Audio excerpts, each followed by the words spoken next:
जो बोले सो निहाल।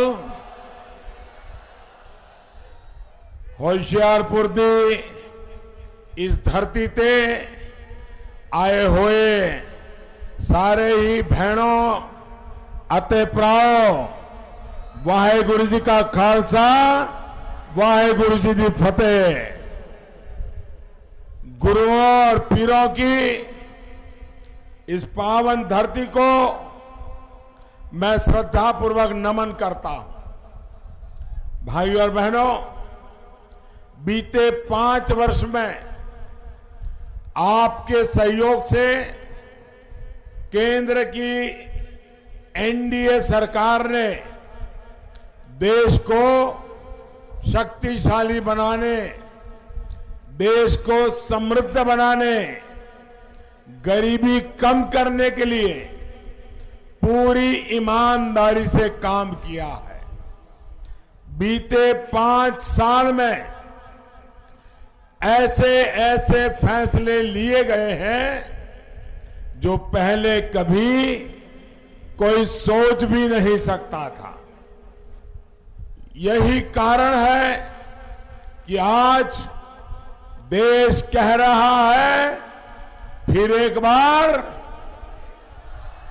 बार आतंकवाद के खिलाफ भारत ने जो शक्ति दिखाई है, उसके लिए फिर एक बार तेज गति से गरीबी कम होने का जो अभियान चला है, उसे जारी रखने के लिए फिर एक बार किसानों के हितों में जो काम हुए हैं, उन्हें और गति देने के लिए फिर एक बार। भाइयों और बहनों, हमारी बहुत बड़ी शक्ति है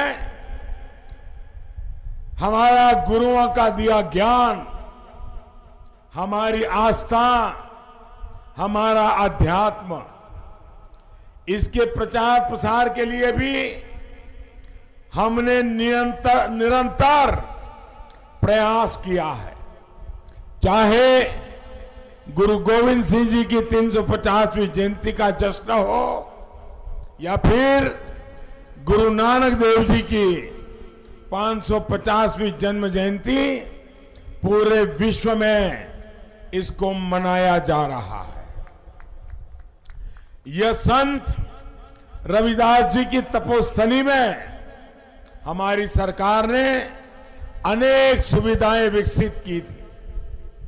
अब बनारस में भी संत रविदास जी की जन्मस्थली पर अनेक सुविधाओं का निर्माण किया जा रहा है।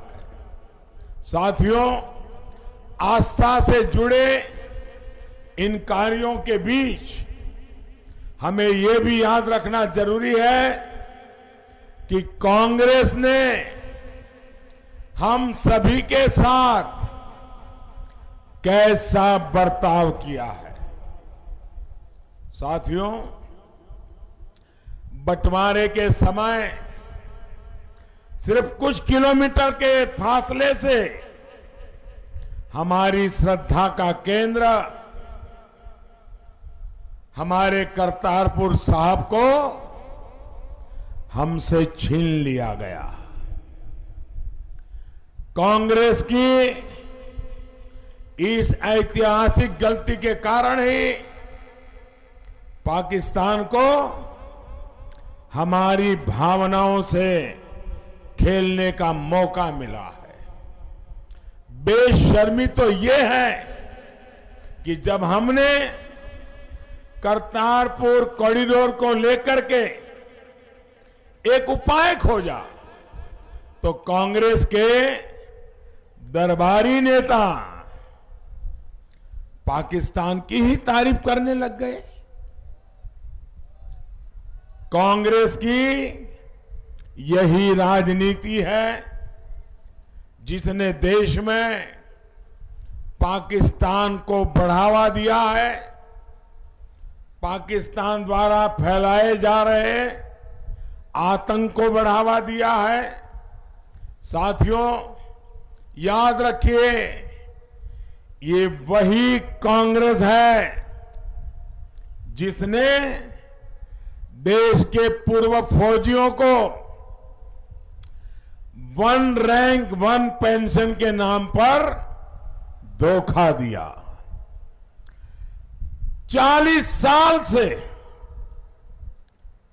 हमारे देश के फौजी परिवार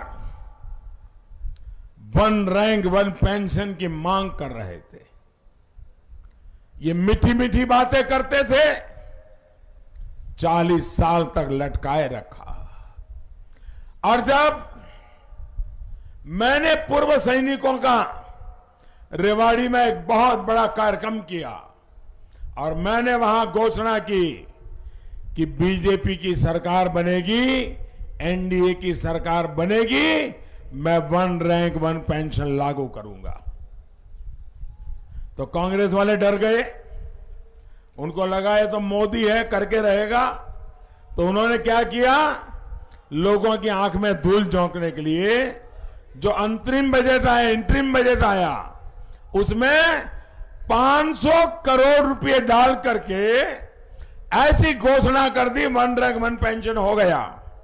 फिर पंजाब में, हरियाणा में, हिमाचल में जाकर के अपने कुछ 5-15 ठेकेदारों को बुला करके मालाएं पहन ली, फोटो निकलवा ली